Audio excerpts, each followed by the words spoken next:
जालना जिल्ह्यामध्ये सलग दुसऱ्या दिवशी वादळी वाऱ्यासह मुसळधार पावसाने हजेरी लावलेली आहे। जालन्यातील जाफराबाद, मंठा आणि जालना तालुक्यासह इतर भागांमध्ये काल दिवसभरात मुसळधार पाऊस पडलेला आणि या पावसामुळे अनेक शेतकऱ्यांचं मोठ्या प्रमाणात नुकसान झालेलं। मी सध्या जालन्यातील नंदापूर शिवारामध्ये आहे आणि या ठिकाणी आपण पाहू शकतो लिंबाची जी बाग आहे, लिंबूची जी बाग आहे ही अक्षरशः वादळी वाऱ्यामुळे अनेक झाडं जे आहेत ते उन्मळून पडलेले आहे। जवळपास या शेतकऱ्याचं 1 एकरवर ही लिंबूची बाग आहे आणि जवळपास 110 झाडांपैकी जवळपास 20 झाडं जे आहेत ते वादळी वाऱ्यामुळे जे आहे ते उन्मळून पडलेले। मी सध्या या ठिकाणी नंदापूर शिवारामध्ये आपण पाहू शकतो अशा प्रकारे जी आहे ती वादळी वाऱ्यामुळे जी आहे ती लिंबूची जी बाग आहे ती त्यातले अनेक झाडं जे ते उन्मळून पडलेले। त्यामुळे शेतकऱ्याला आर्थिक फटका मोठ्या प्रमाणात बसताना आपल्याला या ठिकाणी पाहायला मिळतो। जवळपास 10 वर्षापासून हे शेतकरी ही बाग जगवत आहेत। मात्र काल झालेल्या आणि परवा झालेल्या वादळी वाऱ्यामुळे जवळपास 15 ते 20 झाडं जे ते या शेतकऱ्याचे उन्मळून पडलेले। आपल्यासोबत हे सारे शेतकरी आहेत। तरी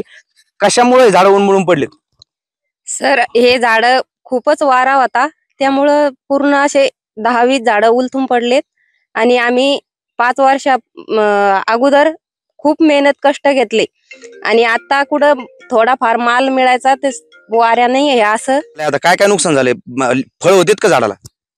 खूप फळं होते, फळासकट झाडं उलथून पडले आणि त्याचा माल आम्ही काल तोडून पण नेला आणि 10-20 झाडं पूर्ण उलथून पडले। बाकीचे शेंडे गिंडे पूर्ण अर्धाले झाडं पडले खाली।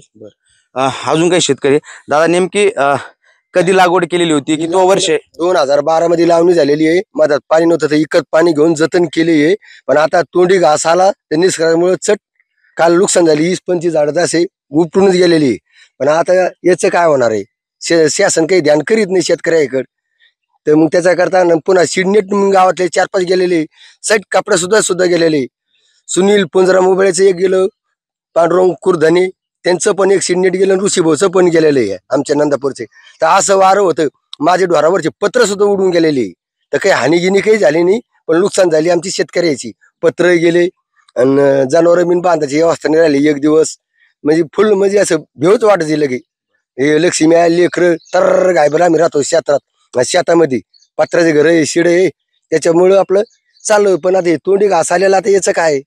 काहीच नुकसान नाही। 60-70 रुपये किलो लिंबू जायचे आम्हाला बरं वाटायचं, पण आता आलेला घास गेला निघून तोंडातून, त्याला इलाज नाही। अजून काही शेतकरी दादा, खरं तर काल नंदापूर शहरामध्ये वादळी वाऱ्यासह मुसळधार पाऊस पडला। गावामध्ये काही जे आपण जसं आता या शेतामध्ये उभा आहे, झाडं उन्मळून पडले, काही जे शेड नेटाचं देखील नुकसान झाल्याची माहिती, नेमकी काय नुकसान झाले वादळी वाऱ्यामुळे? काय झालं, अचानकच वारा आणि पाऊस।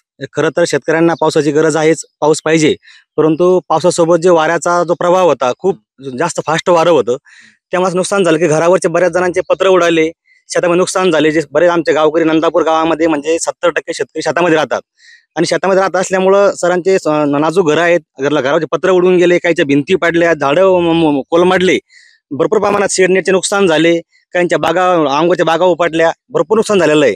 आणि या बागापासून आमची शेतकऱ्यांची एकच विनंती आहे की शासनाकडे लक्ष घालावं व आम्हाला तातडीनं या सर्व गोष्टींमध्ये मदत करण्याचा प्रयत्न करावा अशी त्यांना विनंती आहे। बरं, काल काही तलाठी, ग्रामसेवक, प्रशासनातलं कोणी भेट दिली का? तुमचा काही संपर्क झाला का त्यांच्यासोबत? हो, आम्ही तहसीलदार मॅडमला व जिल्हाधिकारी कापसे साहेब सुद्धा फोन केला होता। त्यांनी आम्हाला टीम पाठवल्या, त्यांनी खरं तर येऊन पंचनामे केलेत, परंतु पंचनामे करणे व मोबदला मिळणे यात भरपूर फरक असतो। तर या गोष्टीचा जर मोबदला चांगला मिळाला तर शेतकऱ्यांना फायदा होईल, कारण संपूर्ण बाग नुकसान झालेली आहे आणि पूर्ण बागेची भरपाई खरं तर मिळणं गरजेची आहे।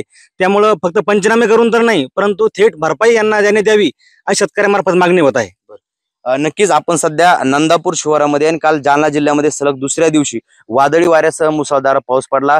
खरं तर वीज पडून मंठा तालुक्यात मध्ये एका शेतकऱ्याचा दुर्दैवी मृत्यू देखील काल झालेला आहे। त्यामुळं जालना जिल्ह्यात वादळी पावसामुळे अनेक शेतकऱ्यांचं जे आहे ते नुकसान होताना आपल्याला पाहायला मिळते। अक्षय शिंदे, साम टीव्ही न्यूज, नंदापूर, जालना। देश विदेशातील प्रत्येक घडामोडींचे लाईव्ह अपडेट मिळवण्यासाठी आता साम टीव्हीच्या सर्व सोशल मीडिया प्लॅटफॉर्मला लाईक, फॉलो आणि सबस्क्राईब करा। तसंच सर्व नोटिफिकेशनसाठी बेल आयकॉन प्रेस करायला विसरू नका।